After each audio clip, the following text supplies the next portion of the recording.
Hello বন্ধুরা, আমি আজকে দেখাবো আমার বাচ্চার জন্য কিভাবে লাঞ্চ বানাই দুপুরে খাবারটা। এখানে আমি আমার পছন্দ মতো সবজি নিয়ে নিয়েছি, চাল নিয়ে নিয়েছি, ডাল নিয়ে নিয়েছি।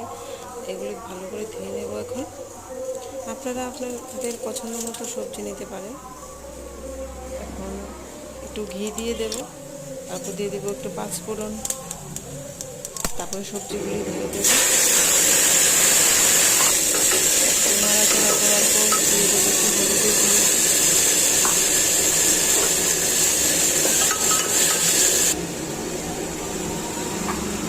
দিয়ে দেবো পরিমাণ মতো লবণ,